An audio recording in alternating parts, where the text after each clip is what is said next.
Dylan Morrison.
Me a nervous wreck.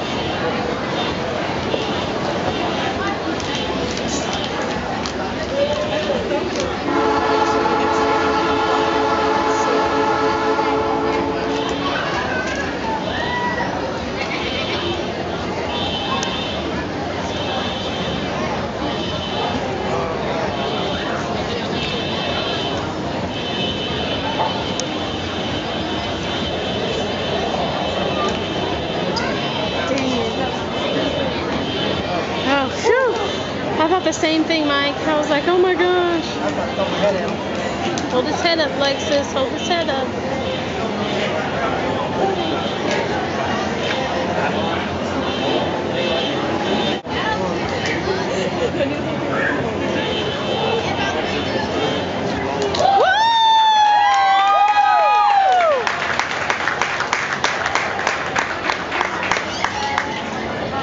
Another nice class here with these heavyweights.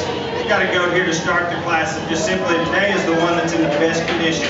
He's the most youthful, he's the most fresh when you put your hands on him. He's a goat that I think maintains his lines and gives you a nice look when you handle him, when you analyze him from the side. When you handle him, you find enough muscle in him to compete nicely in this class. Would we like to pull him apart, make him a little bigger out his hip and find a little more leg in him? Sure. But in this class here, with what we've got in this heavyweight class, where we've got this much freshness and this much youthfulness in a heavyweight, we get enough shape and handle down his top. He's one that worked his way to the top for me pretty early. It got a little tougher here as we worked from second, third, fourth, and maybe even fifth in here. We got some goats that maybe are starting to carry a little more condition, starting to show a little more maturity about them, not quite as elevated, attractive up in their front end, not quite as balanced as our class winner, but we sure got some muscle in these two, and I appreciated that about them. I think as you analyze these two, this goat in second's leaner today. He's got less condition over his forearm. I think he's one that still shows me a little more shape as you handle him down his top. You find a little more expression in him than the goat that stands right behind him. He's not any wider made. He's not any bigger, wider base than the goat that's in third,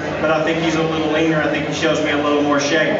Lots of muscle in this goat, but if we could just shave just a little bit of condition off of him, find just a little more shape down his top, there's one that sure be competing up in the very top end. I think this goat's designed extremely nice. He's elevated in his front end, he's laid smooth enough in his shoulder. I think he's one that got a little deeper sided today, but again, that's a function of maturity and condition. If we pull a little of that out of him and off of him, we'd have a goat that would balance a little nicer from the side, because he's put together awfully good.